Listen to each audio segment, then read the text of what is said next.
Hey, everybody. Thanks for coming. We have Reedy, Tanner, Ken, and myself. Um, and today, the free quote process, it continues to evolve, most recently with the addition of the green, yellow, red, um, as part of communicating to homeowners likely load range. And I wanted to talk a little bit about that and the fact that the software, hopefully, a big bug got fixed over the weekend so that the smiley faces and the templates all work. And we should talk a little bit about what the point of the templates are. And then also, I think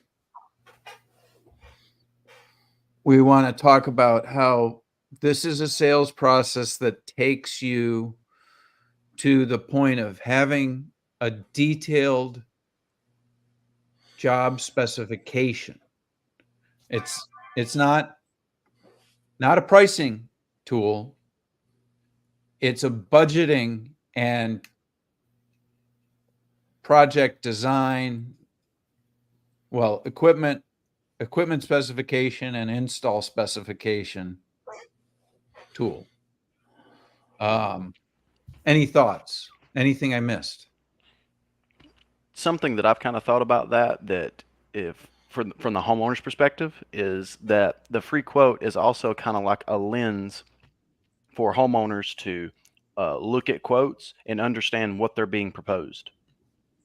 So let's say it's another contractor's that's other than yours. They give the typical breakdown of what it is that they're proposing. Ideally, the smiley faces and the whole free quote report is something that the homeowner can look at, and then they can use that information to figure out, okay, here's what I'm being proposed. Okay, it's a single stage, you know, blah blah blah unit. They can look at it and go, okay, that's what type of system they're offering me right now. They only gave me one option and it's frowny faces. So that's bad. And then it also allows you to say, hey, what do you want? And then they can on the level of a fifth grader, point and say, here's what I want you to quote me.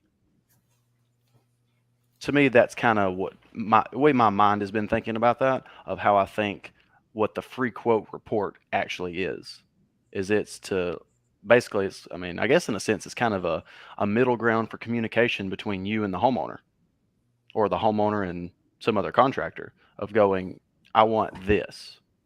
They can say that and they don't have to give you this, I want a 5 stage, carrier, blah, blah, blah. They don't have to give you all the technical data. They can just go, I want this type of system that you're showing me right here. Yeah, they can pick one of the columns. Kind of like going to a French restaurant and you just point to an item in the menu. Yeah. Because that's really what, I mean, the whole point of this is for them to just understand what it is that they're asking for. When they say, I want a like for like, and you point and say, okay, well, that you currently have a basic option. Mm-hmm. Here's the way your current system performs. Is that what you're wanting to go back with, or some of these other options seem feasible? Well, then they can look at it and go, okay, I have a point of reference for what I'm currently dealing with. Do I want better? Yes or no? And what does that look like? Actually, here's a thought. What if you take a piece of paper or your hand and cover up all of the smiley faces to begin with? And go down gradually. Have them look at just the efficiency. Look at the SEER rating, because that's what people usually start with. And they say, well, I think that I'd probably like something better than the bottom of the line. Get one of those, and then you can just take the piece of paper away. Right. You could gradually slide the paper down so that they could see. Yep. Geez, the SEER's really close, but some of the things that you might want it to do, where you're having troubles with the house, Mm-hmm. in control or comfort, those really aren't dictated by SEER, are they? And maybe it has to do with when we say the word performance, all they have to judge by is SEER rating. Either that or they're thinking in terms of energy savings. And of course, energy savings, as revealed by the bottom row, is not that big of a factor. Well, yeah. So how much do you want to chase savings of $5 or $10 a month? Yeah, we want to disabuse them of that line of thinking. I saw an interesting chart the other day that showed the slice of energy use on all these different aspects of a home. Mm-hmm. And I was surprised by it because it showed that both heating and cooling were significantly less than 50%. That doesn't sound right. Well, I was surprised by it. It was on LinkedIn. I wonder if I can find it. Yeah. Not that you can trust anything these days, but it supposedly, I think it was a Department of Energy chart. Huh.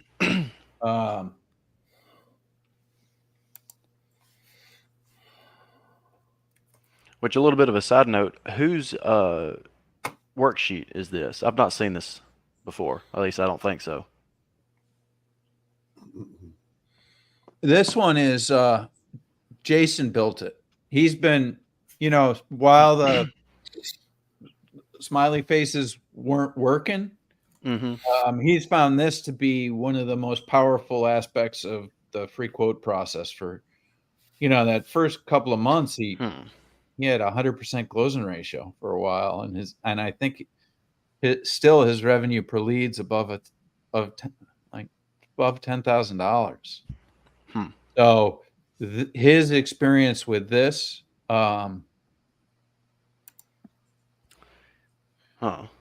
really made it so that he wanted to think about. And I talked to Tim Portman today, and he's like, yeah, so one of the things I found is a lot of the stuff for he's just doing comfort consults. He's not waded into the free quote side yet, but he has a hard copy version of stuff. So if technology lets him down, and he's not going to count. This is a guy who drives a Tesla, and he's like, yeah, I'm not going to count on my iPad, and I'm not going to count on HVAC 2.0 servers and all of that stuff. And I thought that was interesting. It was talking to him prompted me to make that impromptu video this morning. If anybody saw it. Nope. Weather's too nice. I haven't been online today.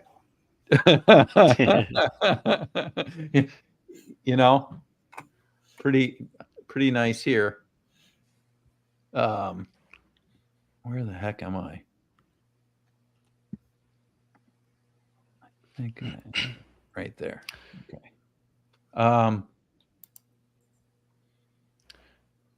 Yeah, because I guess what kind of pops into my mind is, see, like, what he has put together here. It's a lot. It's a lot of information, and my mind tends to go towards simplifying, of just deleting everything that isn't just absolutely necessary.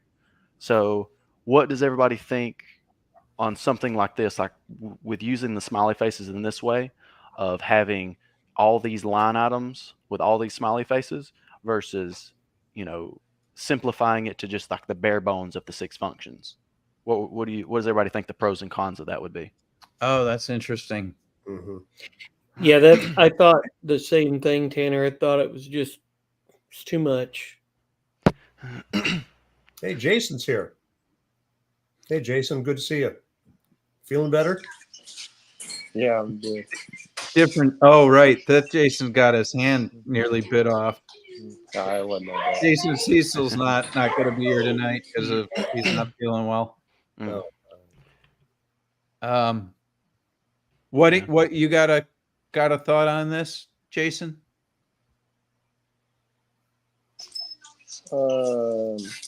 It does look like a lot going on, but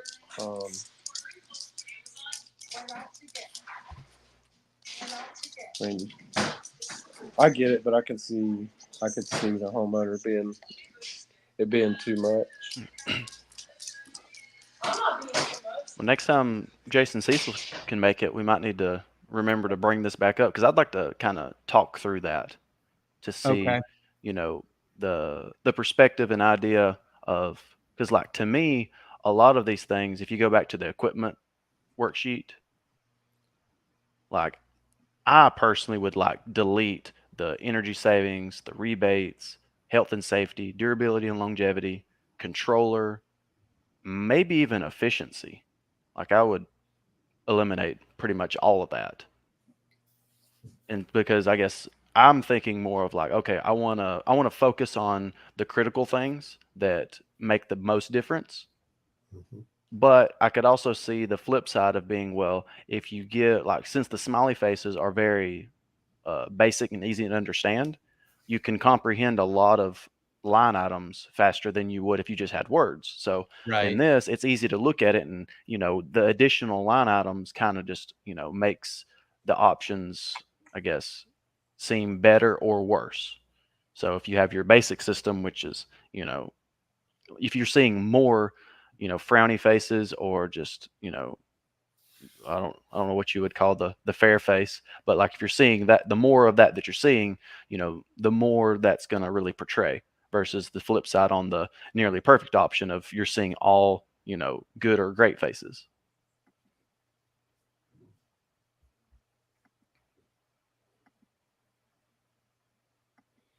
Yeah. So one of the things I wanted to also run by you guys is if you're helping people build their ideal specification, how do you do that? Like what's the in practice? Do you do an extra column and then just cut and paste the things that they want here? Or I mean, how does this work? Would it not be easier to just simply have, hey, here's the 4 options. You tell me which package you would like. You know, if you're looking at Corvettes and you want the Z07 package, guess what? You're getting the spoiler. You're getting the, you know, bucket racing seats. You're getting, you know, you're getting all that. You don't get to go, give me the spoiler, but hold the seats. Give me the carbon fiber steering wheel, you know, that sort of thing. It feels like it's easy to kind of start to go down that rabbit hole of, you know, picking and choosing things, of just kind of, you know, just too much information, too many choices. Okay. So, Yeah. for example, if they wanted near perfect, what if they didn't want the Haven, but they wanted everything else in the near perfect?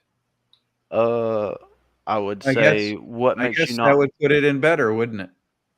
yeah, because I mean, I feel like it starts to get into that. It's Okay, getting well, in the I'm gonna, weeds. yeah, it's Yeah. like I'm gonna offer the comfort consult, but we're not gonna do the interview. And it's like, Right. I mean, if you're doing all this other stuff, you know, if you're getting a whole house dehumidifier, would you not want to control it with a good controller and get all this other functionality if you need to add something in the future? Like it's kind of a, you're there, you're doing it, you know, you're spending, you know, a big Yeah. chunk What are additional. you going to save? So Yeah. you really want to save $3 a month in your payment by not having this thing? Yeah. And probably even less than $3, really. Well, let's pivot to sales a little bit, and then we can come back to this because I think we're going to have to find out how Reedy's been doing these last couple of weeks. And we need to find out before he leaves us. No pressure. No pressure. Well, Leads are Reed's, slow. Leads are very slow. I was over the last week and a half. Some of that time I was out because I just had stuff I had to do. But over the last week and a half, I've had 5 sales, 5 leads, and I've had 3 sales out of that. All free quote stuff. And you do free quote, you take it to likely load range, and that's where you stop? No. I do. By the way, I told you I was gonna have them watch the 3 videos, and that's what I do. Okay. It's easy. There's no problem with it. Hey, let's just watch this video, and because in the video it usually takes them to the next 2 anyways, so Okay. sort of a natural setup.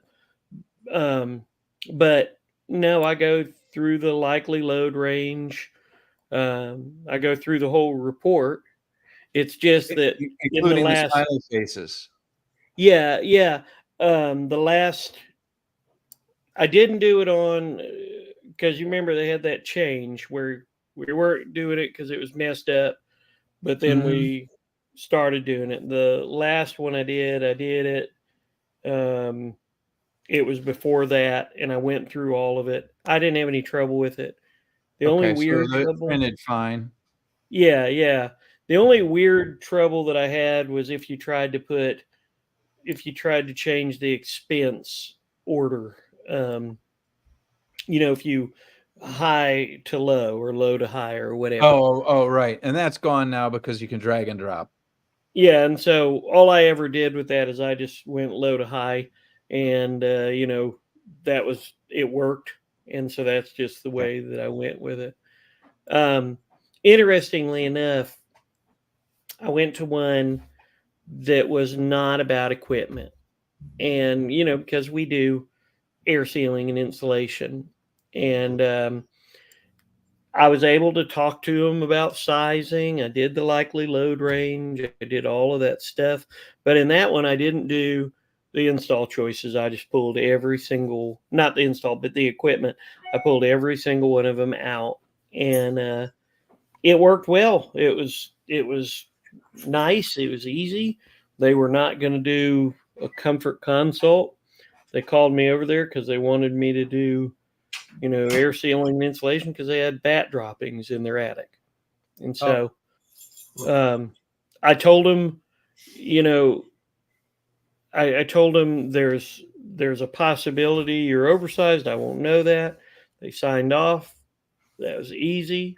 I did a blower door anyways for my own understanding, and I charged them for it. And what the house was 1,200 square feet. We started out at 1,800. We brought it. It was 1,240. We started out at 1,854 on the blower door. We brought it down to 1,250. So right near 1-to-1 with attic air sealing. Yeah, with attic air sealing.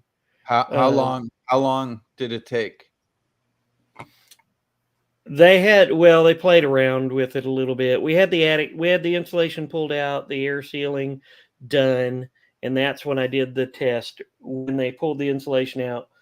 And then I did the pre-test, and then I did the post-test the next day, and that's the numbers we stood up. The third day we were going to go back, and we couldn't because it had rained, and the humidity when you blow cellulose, it's a little weird. It can mess with it. So we didn't do that. So really we ended up probably 2.25 days or so. With 2 guys or 3 guys? Yeah, 2 guys. 2 guys. 2 guys, 2.25 days. Okay. Yeah. That's good. I mean, it was $6,500. Okay.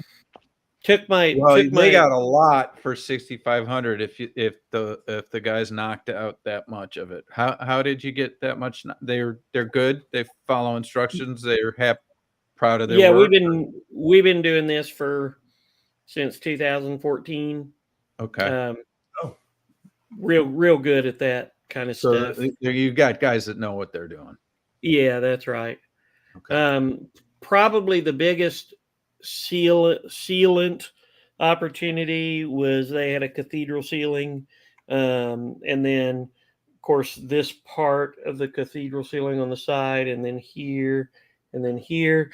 It was a knee wall basically, and their biggest leakage from the attic was on those walls that came up on the sides. Okay. So we blocked it, sealed it, secured it with, and then we put foam board on the outside of the insulation. So we really gave them. They've got a really nice project. The lady, she doesn't care about humidity control or anything at all. She's in her 80s and she keeps it on 80 anyways. And Okay. A lot of so- drying potential in that house. yeah, I mean, if she, she had someone kind of helping her, and when it came down to equipment sizes, they said this one's got time left on it. We don't care if it's oversized. She might not be here, so what do we care? Right. And that's the way we left it. Okay. Which I'm okay doing it. I Was she really think. happy? Did they notice a difference right away, or? Well, they did notice a difference in the quietness of the house, and Okay. in the comfort of the house too, particularly in that vaulted ceiling room, because nice. of all of that. But I use the free quote. I never have used the free quote for anything like that. Usually, it was just sort of a line item type thing. But I wanted to use a free quote specifically because I wanted to be able to offer them fresh air, dehumidification, filtration. I wanted to be able to show them sort of where they were at, and I wanted to have that likely load range show that she was already oversized. Okay. And this is going to make it to where she's going to be even more oversized. And the only way we could truly find out would be with, blower door energy usage, proper load calculations, that kind of thing. So now I've set myself up to when we go back, we can put in a green speed or a 5-stage or something along those lines. Her load is still going to be oversized with a green speed, but it'll turn down, and with Right. a 5-stage. Right. 1,200 square foot. So Yeah. with you're a 1-to-1 at that point with the leakage too. So it's like a 1.5 ton house. Yeah, that's right. What That's was the right. equipment she had? She's got 2.5 ton Oh, single okay. stage. Yeah. Single stage heat pump Yeah. with resistance also. Yeah. Okay. So even if she wanted to go cheap, we could still put in a 10.5 crossover if we wanted to, and no strips in it. And How's her probably duct? her duct was pretty good. Someone went, it was R8 duct. I didn't do any duct testing or anything like that on it, but there wasn't a whole lot of it. And so, And it had plenty of duct work for 2 ton. yeah, plenty of duct work. Okay.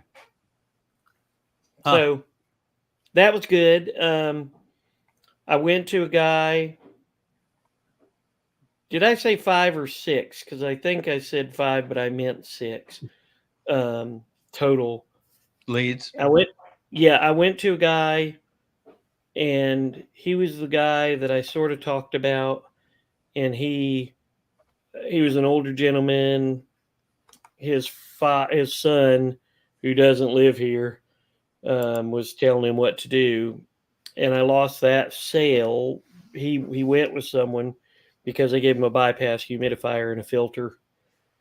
We talked about that, how I could have, because really what he did is he kind of tricked me, and I wasn't paying attention.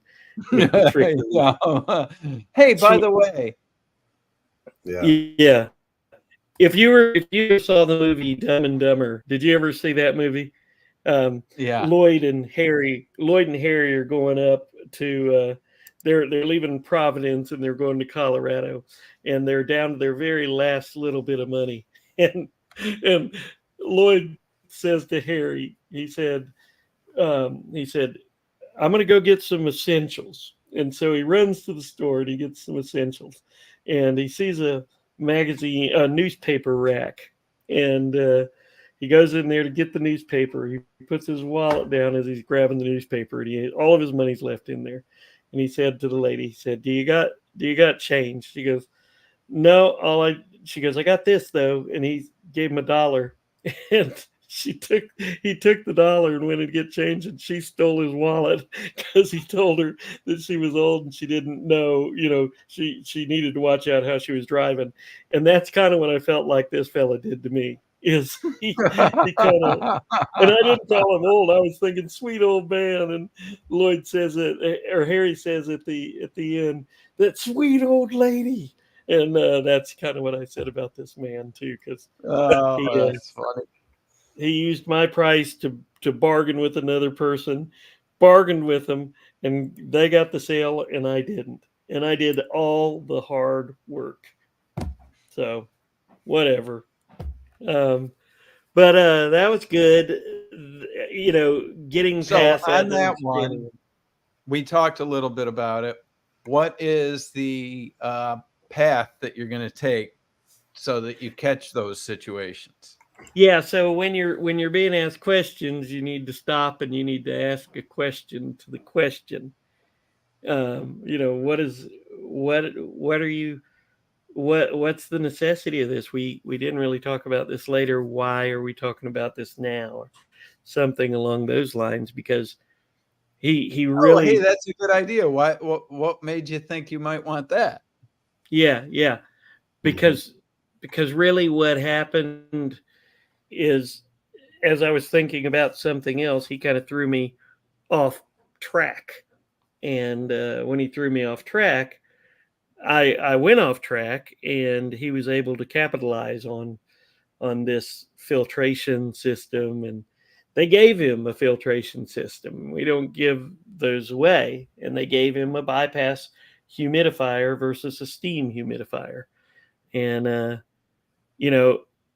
the only satisfaction I have over this whole thing is that I know for a fact. I don't know for a fact. I'm certain, fairly certain, that they did not tell him his static pressure is 1.22 or what to do about it. And so, poor fella, if they He's put in have to get new stuff here in a couple of years, right? And I did tell him that. I mean, but back to it. The way to get past that is to find out why. Find out why. Yeah. If I'd asked a few questions, I'd have found out why, and then we would have sat there and been able to have. You don't want to let a $15,000 or $16,000 sale go over a $200 filtration system, yeah, or a bypass humidifier, right. And that's what happened this time. So Sandler, and we talked about Ultimate Sandler here, yeah, because come to realize that this Ultimate Sandler exists out there in the world, and it goes back to the original Sandler tapes. And you can actually listen to Sandler in the 70s and 80s as he does his sales training. So, and there's a lot of really great content in there, including answering a question with a question, right, but using a softening statement first so they don't see the reverse. Right. Right. So and if you feel it, say it. And so to some extent, when you hear something like that, if hopefully a flag goes up and you're like, what's he doing with that question? And then you feel it, you say it, and you're like, I can't just come right out and ask that question. I got to give him a softening statement, give him some praise. And then Oh, that's a really good question you're asking there. We probably should have talked about this sooner. And then before I answer that question, what made you think of it? And then you get them doing the talking, which is always it's always to the benefit if the client is explaining to you what they're thinking, if the client is explaining to you, you know, how they arrived at a question. Because a lot of times it's not about the question that's in front of you, it's about the question behind the question. Yeah. Which was, will you just give me this filtration system for free? Right. Right. Is that what Yeah. it'll take to get this job? Mhm. Yeah. Because Ronnie, although I don't like to be a sleazy, slimy guy, I don't think that that's sleazy and slimy. If I've talked with him and told him everything, and that's the bottom line. And I don't think anybody else would think that either.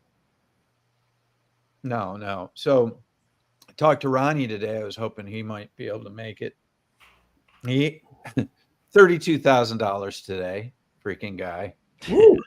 He's already doubled his monthly goal. So he's just killing it.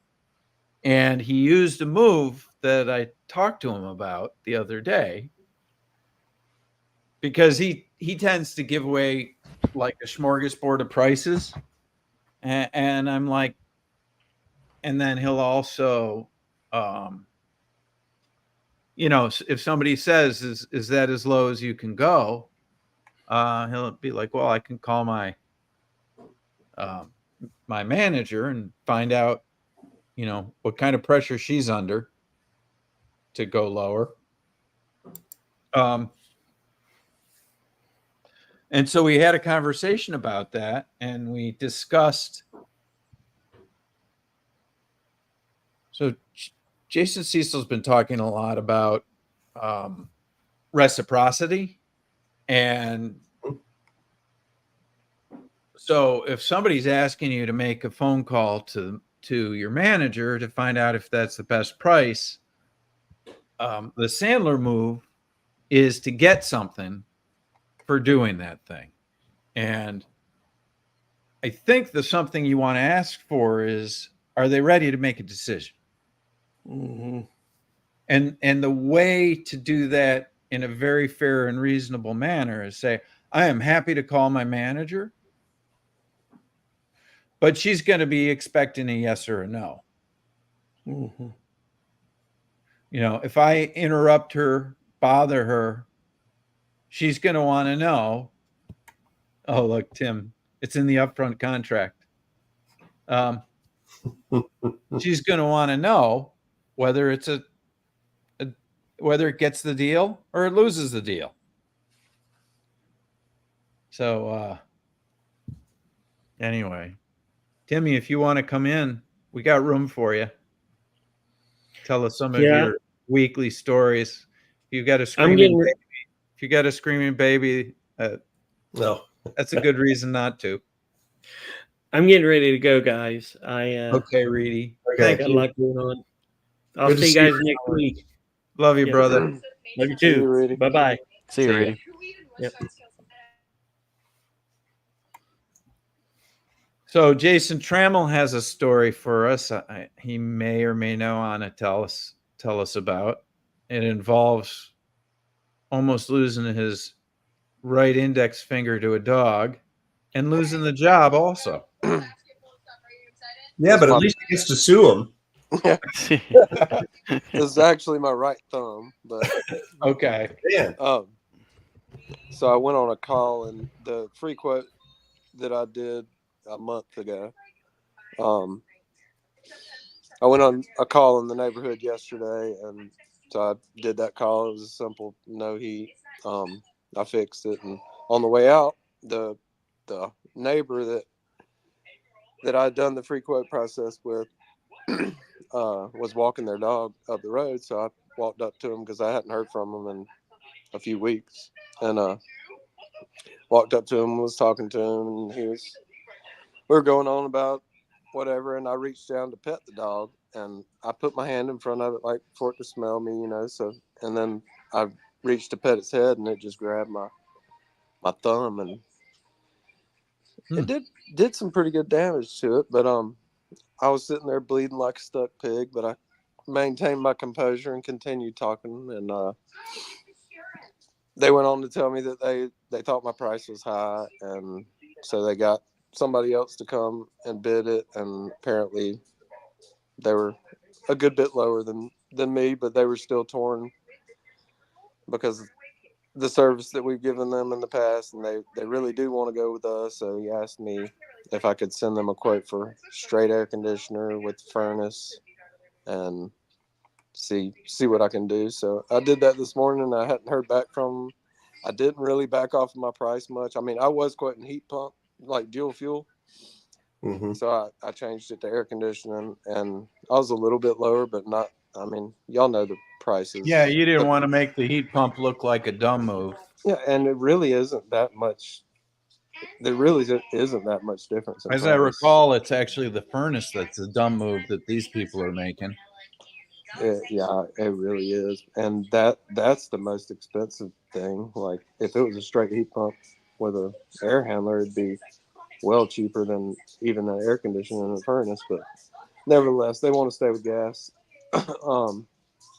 So I sent them a quote, and I wasn't going to back off my price because I feel like I know the other I didn't ask who the other contractor was or what brand they sell or how much or anything like that.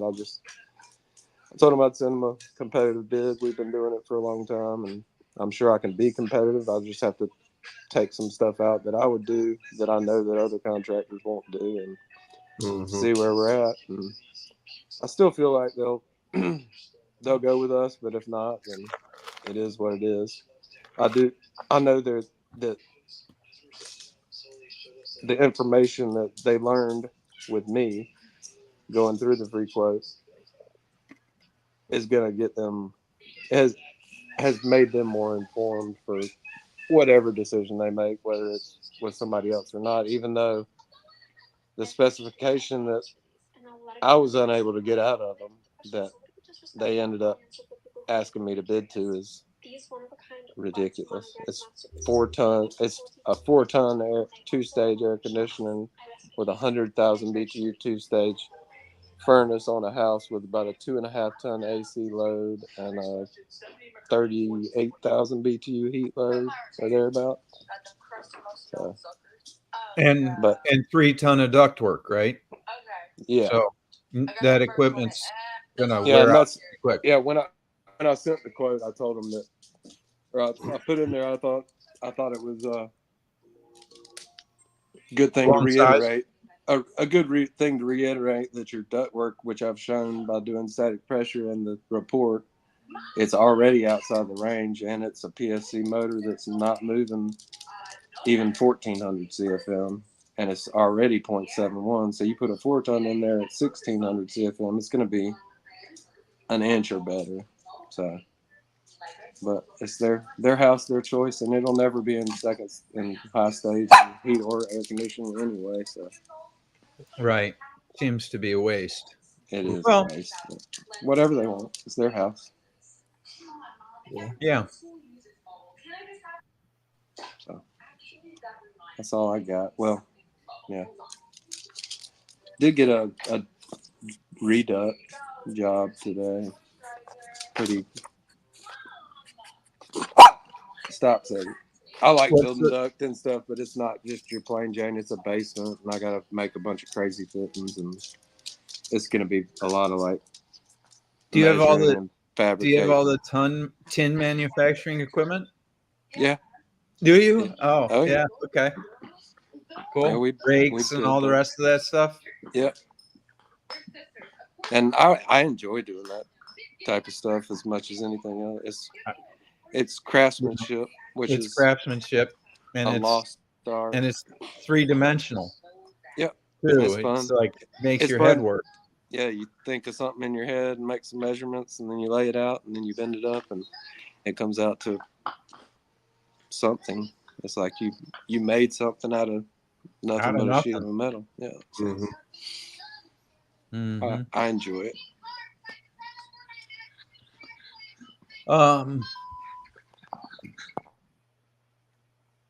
So what else should we talk about?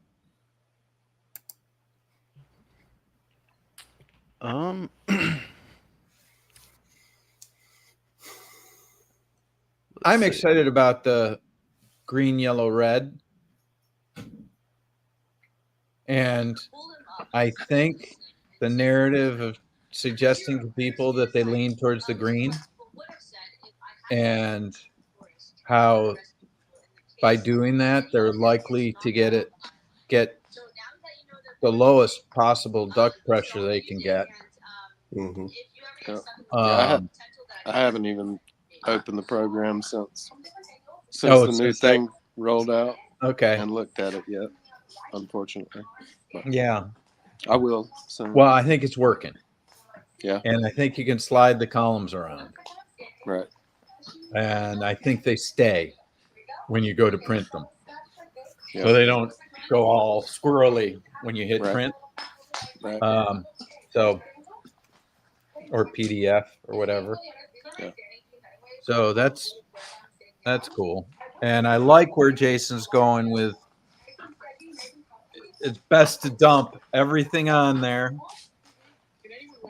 and then take it away and make it as clean as possible. So he's building it up, and we'll talk about paring it back down. Yeah. There may be situations where you want all that stuff too. Yeah, which I mean, that's kind of the nice thing about having everything so customizable is, you know, a bunch of people start using it, everybody kind of plays with it their own way, and you know, you get rapid Successful- improvement. The successful way to do it ends up Mhm. bubbling up to the top. Yep. So Yeah. I think that like with all that stuff on there, that might be something good to use in like new construction if you're talking to a homeowner about what they want in the new construction, like before that, like in the design Right. in the design Right. stage of a new build. That might be something. yeah, That way all they of can these have things you gotta all be of the options, just like when they have all the kitchen options or whatever. You know, you Mhm. got to go through each and everything. So, where on like residential change outs, it's more than likely it's going to be an emergency situation, and you You're need gonna to want to stick streamline. more to the 6 functions. And they're probably gonna be getting multiple bids, and they want you in and out in an hour. So you don't want to have to sit there and go through Right. 57 different things. Yeah. So, but it's good that it's customizable like that, where you can do it whichever way. Yeah. Yeah, and the idea is so that everybody understands this is not a bidding software. It's sort of to help you get your budget figured out and then build the ideal specifications so that you can then take those ideal specifications to your bidding software, and the homeowner can go get other bids if they want. Mhm.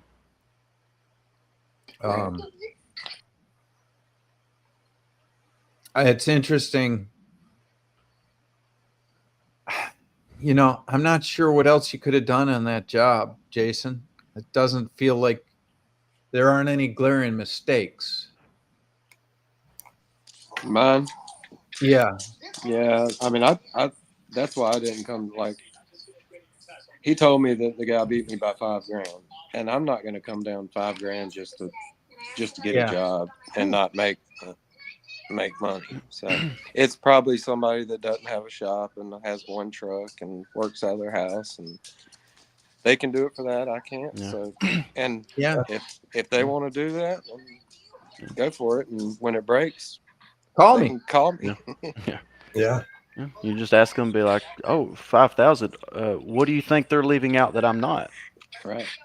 Because I mean, we've been in business since 1980s, so it's not like if we weren't competitive, then we wouldn't still be around. So Right. it's not like we're way out in left field or anything. So, Yeah. Well, I mean, being competitive doesn't mean that your price is better. It means that your value is better. It's not a price Yeah. proposition; it's a value proposition. That's why y'all have been around since the '80s. Like that's just how that works. Yeah. I'm just trying to think all any kind of Sandler moves that might have been. I think if a job sits out there and they don't have a whole lot of pain, that's probably the risk. Yeah. Yeah. Is that they'll run into somebody at Home Depot that's like 17,000. Oh, I'll do that for 12. Right. Okay. And then it turns out he's not really doing it for 12 because it's an air conditioner instead of a heat pump.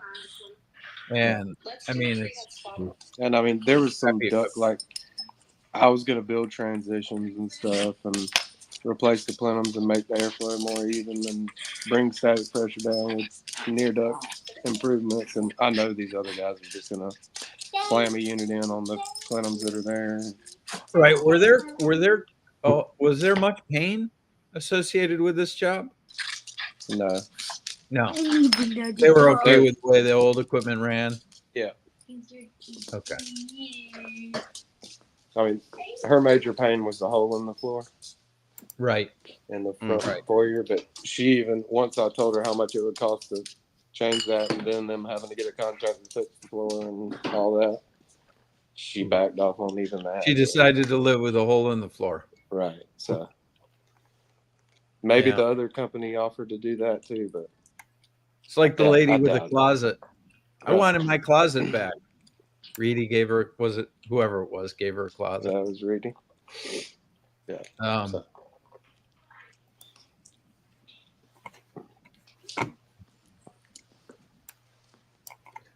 so red, yellow, green, green, yellow, red. Lean towards the green. Is there any danger or risk that we're not kind of thinking through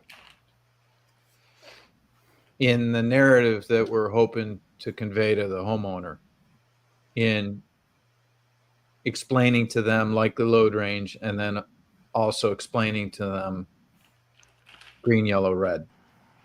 So one question before you start is 90% of homes this size, is that in every zip code in the United States, or is it area specific? So right now it's sort of generalized to climate zone. Okay.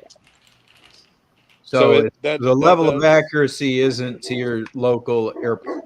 Right, but there is some kind of climate zone weight. Yeah, it's In- weighted to climate zones. Okay. I was just making sure. And in most cases, it looks like the range is fairly. I mean, you're not looking for precision, right? Right. You're looking to help people understand generally where they're going to be. Right. I mean, the most precision you're going to get to is half a ton, because that's the smallest variation in your equipment. Right. So that's not very precise. And if you want communicating equipment, it's a whole ton. So that's really not very precise. So like 2,000 or 3,000 BTU a load is not going to make or break. And it's range again. So it's like pick where you want to be within this range. It's probably going to be one or two pieces of equipment. Yeah. I mean, and generally it's going to be, I mean, if it's communicating equipment, it's probably basically going to be 3 tons. 2 ton and 3 ton, or 3 ton and 4 ton. Yeah. I mean, Pick whichever you want. Like the great majority of houses in our area are a 2 to 3 ton load. And that's one of the things that after doing these comfort consults for years, these guys are the feedback from the guys in the field has been 3,000 square foot house. How are you going to get it wrong? Yeah. Mhm. Yeah. So what you want to do is convey to the homeowner that, look, here's your comfort score. Here's your equipment. Here's your likely load range. Doesn't match anywhere near the equipment that you got. So you're short cycling, probably, maybe even hitting limits. And like the video Ken pointed out this week that Adam and all those guys were doing, they're talking about like putting a sensor on the shortest run and the longest run, and the longest run doesn't start to deliver heat until the furnace has been running for 13 minutes. So if you've got a furnace that's short cycling because that short run sees heat in 1.5 minutes and satisfies the thermostat in 6 minutes, and it's delivering cold air to the farthest run, and that room never gets warm, it's because you don't have equipment that runs long enough. I was like, oh my God, they so eloquently made that argument. You know, I'm picking clips out of it because, you know, I don't think we've ever said it that well. Yep. Yeah. So, you know, helping homeowners understand that the biggest problem is oversizing, not undersizing. And if you're oversized, you're uncomfortable like 80% of the time. If you undersize, you're uncomfortable 5% of the time. You know, Yep. which one would you prefer? And if you're undersized and you're uncomfortable 5% of the time, like the conversation Reedy was having, take the leakage from 1,800 to 1,200, and suddenly that room will be comfortable. It's a big barrier to get even people in the trade to think that way. It's like the HVAC industry and homeowners and everybody thinks the opposite, and Because- has been so ingrained in that way for so long that Well, it's because hard. contractors don't know how to set expectations. Yeah. They're so, like, they have been trained by homeowners that when the homeowner's unhappy, you go out and you make the unhappiness go away, and you make it go away at their price. And then contractors just, you know, bend the knee any way possible. And when it's, you know, peak summertime, you don't have time to sit and fight with a homeowner. So, you know, people just look for, okay, what guarantees I won't have this problem in the middle of the summer? That is making sure that it's at least big enough, if not bigger, than what the house needs. Yeah. Who cares about the, you know, the other 80%? Because if they complain about that, I'll just come to their house and go, what do you want me to do? You set it to 70. It's 70 degrees in here. What more do you want from me? Yeah. Like, that's just how it's Mhm. handled. So, you know, I think understanding the expectations of going, okay, if the system's undersized, you're going to be comfortable most of the time and uncomfortable for a small portion of the time. And the inverse is if it's oversized, well, you're going to be uncomfortable most of the time, and then you'll be tolerable for a small percentage of the time. Maybe. So it's the, you know, and that's a difficult expectation to set with a homeowner, because, you know, how do you take something complex and boil it down like that? That's, I mean, what are you going to have your, you know, service techs who you're just trying to get them to learn how to, you know, test and replace capacitors to do that? Like, you know, it's a big lift, but it just requires injecting it into the entire system, into the entire process of how you do business. Which also, to the point of talking about likely load range, something that if people want to do it manually, something you can do is, if you've done a lot of load calculations that you know are accurate, you've, you know, checked your run times, you know that your load calculations are accurate, look and see what those load calculations come out to, like square feet per ton wise, and just come and then contrast that to the type of house that it is. Okay, a crappy house, let's say a crappy house is 700 square feet per ton, and a really good standard built house is 1,100 square feet per ton. Well, if you want to set your likely load range based off of those, do that. You It's know. a heck of a lot more accurate than picking one. Oh yeah. 'Cause now you got a range. Mhm. Yeah. Because then you can say, well, for older leaky houses that are not as good, we tend to fall into that 700 square feet per ton range. But if you have a good house, you tend to fall in that 1,100 square feet per ton range. And then if you've done the load calcs to where you've seen houses perform at those, it's a lot more easy to digest and feel comfortable with presenting a likely load range in that way, because you're seeing like real world. Okay, if the house gets to this degree at this size, if the house is to this degree, here's how it's going to perform.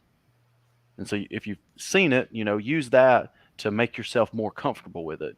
Try to find the things that you feel comfortable in and use that data to make yourself more comfortable in something that you're uncomfortable in, if it would be likely load range.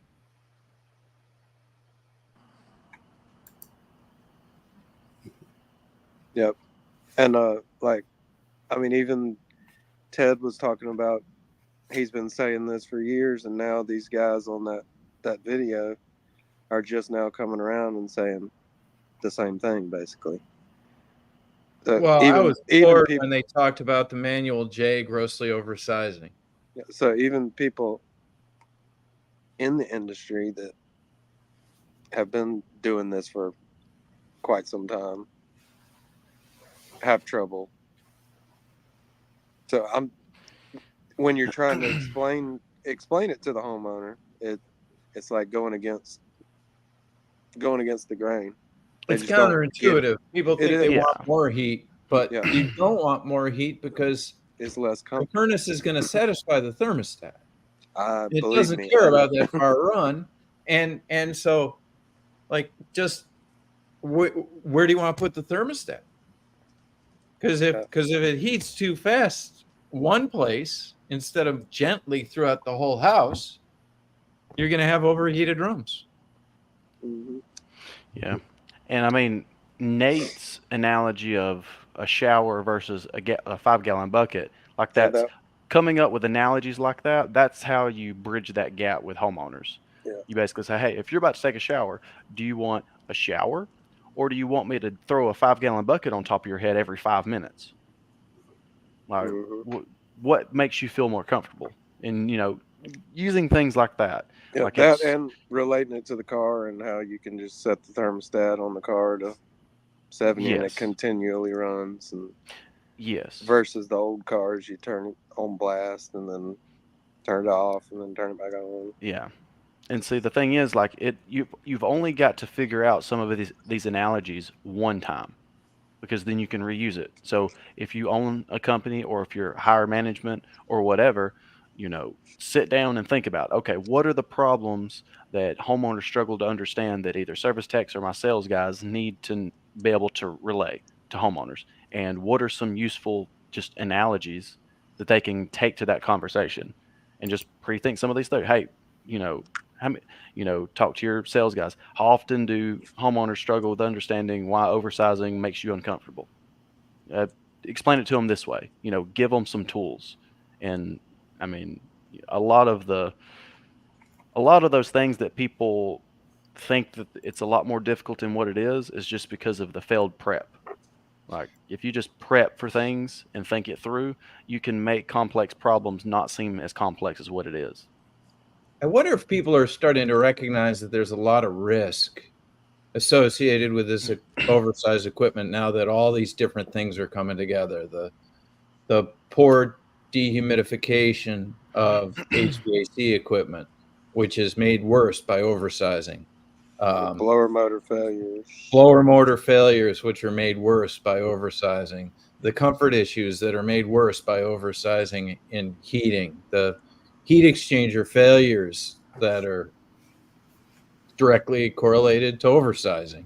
The fact that most houses, like I don't know any house that has ductwork that is like, well, we're going to put in twice the heating that this house needs, so let's put in twice the ductwork. No. Mhm. So maybe all of these things are starting to come together and create pressure on warranty reserves and customer complaints. And so there's pressure to think about them. Yeah. And once you start thinking about them, these answers become pretty obvious. It's not rocket science. It just takes a little bit of thinking about it. Thinking's hard. If you don't think too good, you shouldn't think too much.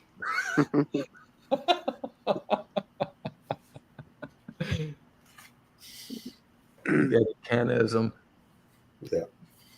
You need to tell that Bill guy on the HVAC. Yeah. Uh-oh. Are you guys having fun over there? I think they banned me. I don't know. I've got a thread going on a problem unit, and this guy is just. I don't even know what planet he's on with his recommendations. Yeah, that's hilarious.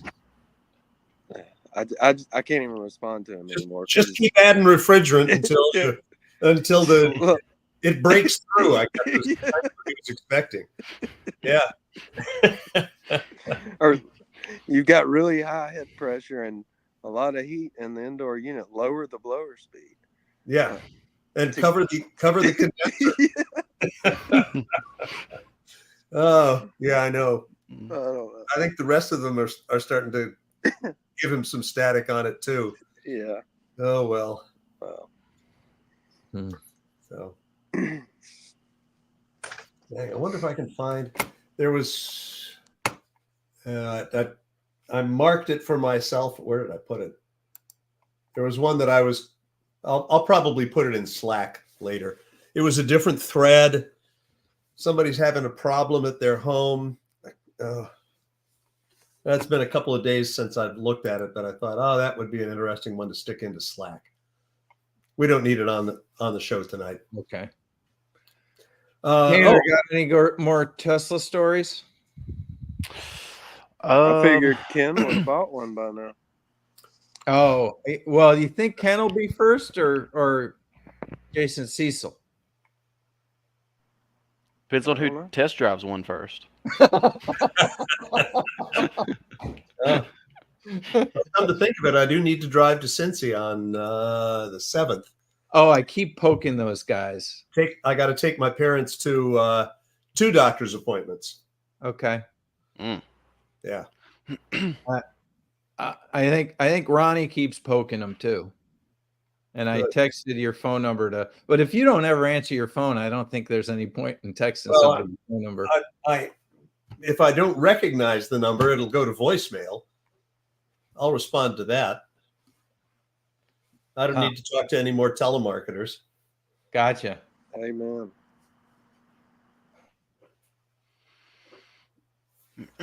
When it comes to the smiley faces, we had those.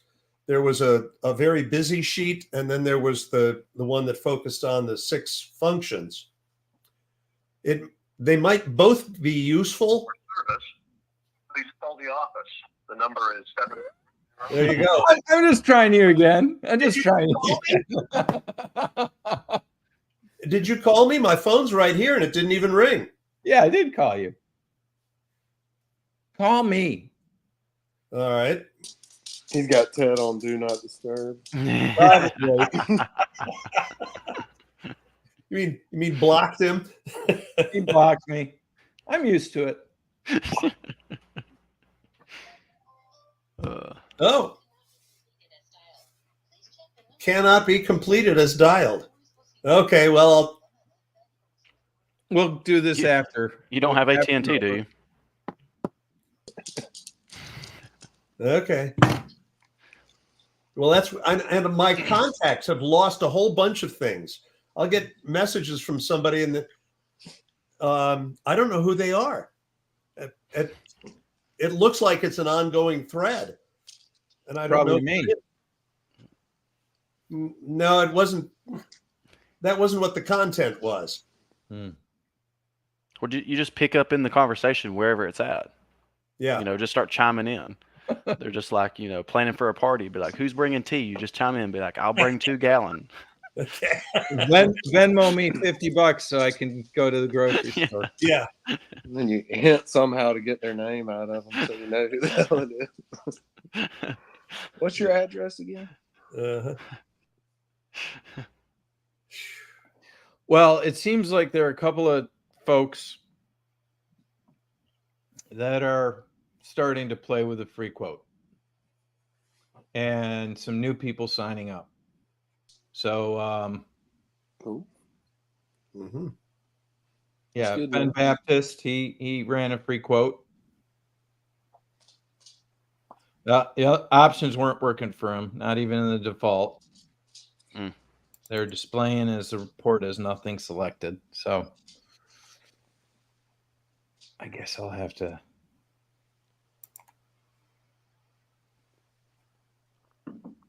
Reach out to him. Yeah. Was that after the last update? Mm-hmm. Beta software. We found the answer to why the phone wasn't going through. Tim's cracked the code. You're shadow banned. Uh-huh. That's what it is. Definitely. Or Facebook jail. Yeah. I swear, like I went to Facebook jail so many times, like a couple of years ago, that like nobody see. If I post something, nobody sees it. Like I'm like, I don't get any of my like anything on my feed other than ads and stuff and just junk. Facebook canceled me when I posted a picture of Hunter Biden in his underwear. Yeah. Back when everybody believed that was all Russian disinformation. Yeah, it was about the same time period when I got the shot. About Yeah. when Trump got kicked off Twitter. And all that.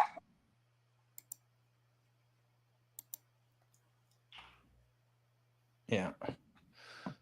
All right. Well, we made our hour. Timmy's obviously been paying attention the whole time, but babysitting. Otherwise, he would have been here. People, if anybody has comments about or questions that they want us to uncover or cover next week, put it in the YouTube channel on the comments. And thank you all for listening. That looks like the dog that bit me. This one wouldn't do that. What kind of dog is that? This is an Aussie Doodle.